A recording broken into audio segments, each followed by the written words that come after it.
Assalamualaikum warahmatullahi wabarakatuh. Video kita kali ini masih membahas vulkanisme, yaitu dampak vulkanisme terhadap kehidupan. Untuk selanjutnya akan dijelaskan pada slide berikutnya. Selanjutnya kita lihat dampak vulkanisme terhadap kehidupan. Dampak ini ada dampak positif dan dampak negatif. Sekarang kita lihat dulu dampak positif. Dampak positifnya ada beberapa dampak positif. Yang pertama, material yang dikeluarkan Gunung Merapi berupa abu vulkanik dapat menyuburkan tanah di sekitarnya.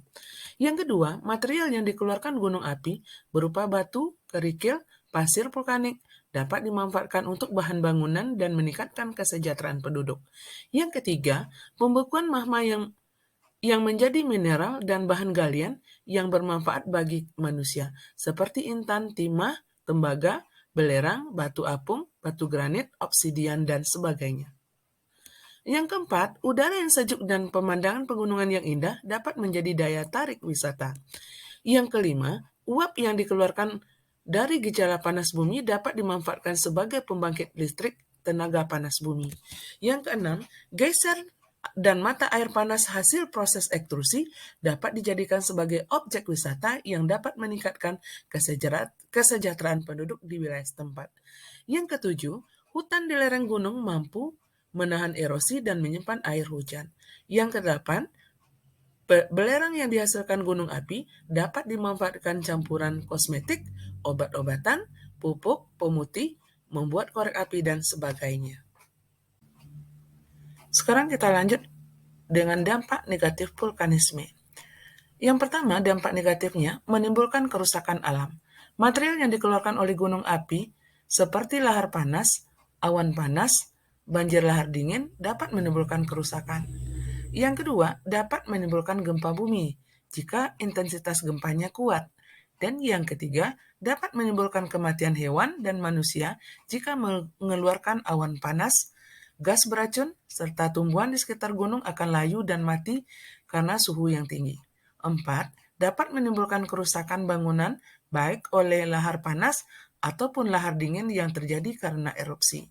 Nah, sekarang pada gambar di bawah ini kita melihat adalah bangunan yang tertimbun oleh abu vulkanik. Ini terjadi pada Gunung Api Semeru.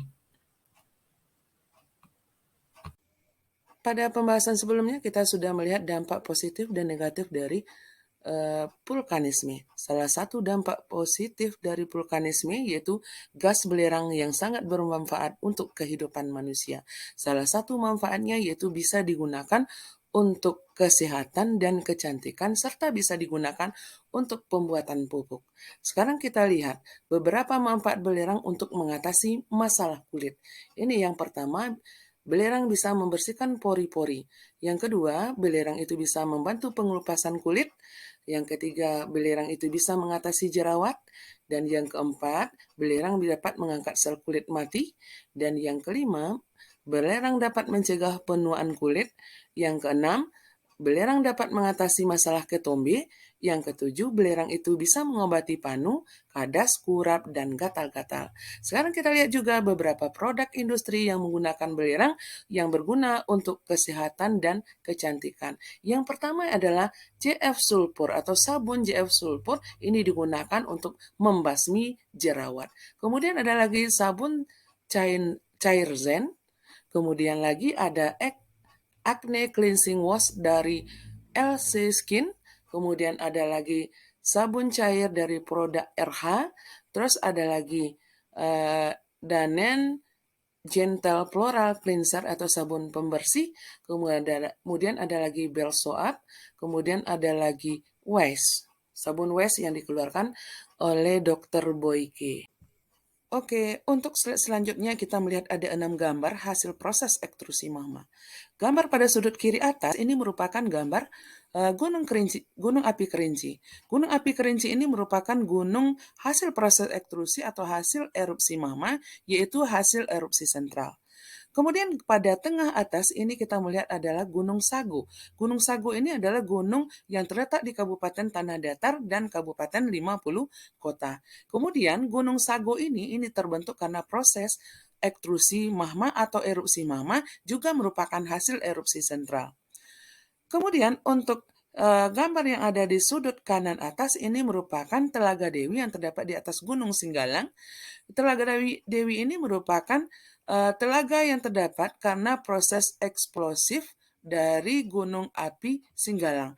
Dan karena adanya letusan yang bersifat eksplosif, terbentuklah kaldera yang luas di atas Gunung Singgalang, sehingga kawah atau kaldera yang luas itu terisi oleh air dan terbentuklah Telaga Dewi yang sangat eksotik.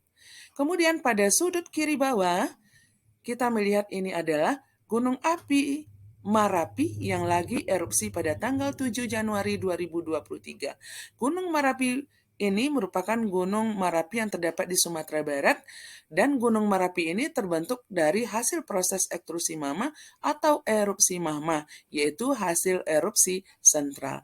Kemudian kita melihat ketika erupsi gunung Marapi ini juga mengeluarkan atau menghasilkan bahan eflata, yaitu berupa debu vulkanik atau abu vulkanik, serta pasir vulkanik dan gas atau bahan eksalasi. Terus lagi pada tengah bawah kita melihat ini adalah danau laut tinggal yang terdapat di Gunung Malintang, Kabupaten Pasaman Barat. Terus danau laut tinggal ini terbentuk karena hasil proses ekstrusi magma atau hasil proses erupsi magma yang bersifat eksplosif pada Gunung Malintang, Kabupaten Pasaman Barat. Jadi danau laut tinggal ini terbentuk karena proses ekstrusi atau erupsi yang bersifat eksplosif. Kemudian gambar pada sudut kanan bawah ini merupakan Danau Talang yang terdapat di Kabupaten Solok yang terletak dekat Gunung Singgalang dan juga terbentuk karena proses erupsi yang bersifat eksplosif yang terjadi pada Gunung Talang. Untuk slide kita yang terakhir, ini kita melihat ini Gunung Talamau Pasaman. Gunung Talamau Pasaman ini kalau kita lihat pada gambar ini memiliki beberapa telaga. Terus kalau kita lihat pada Gunung Talamau ini, pada puncak Talamau ini terdapat 13 telaga. Di mana telaga tersebut adalah yang pertama yaitu ada namanya Telaga Biru, yang kedua ada Telaga Buluh Parindu, dan yang ketiga adalah Telaga Cinduamato, yang keempat adalah Telago Lumui, yang keenam adalah Telago Mande Rubiah, yang ketujuh adalah Talago Putih Bungsu, yang kedelapan adalah Talago Sangka Bulan, yang kesembilan adalah Talago Raja Dewa, yang ke-10 adalah Talago Satwa, yang ke-11 adalah Talago Si Undang Suda, yang ke-12 adalah Talago Tapian Putih Mambang Surau, dan yang terakhir atau ke-13 itu Talago Tapian Sutan Bagindo. Berarti ada 13 telaga di atas puncak Gunung Talamau Pasaman ini. Kemudian telaga ini terbentuk juga karena proses vulkanisme, yaitu proses ekstrusi.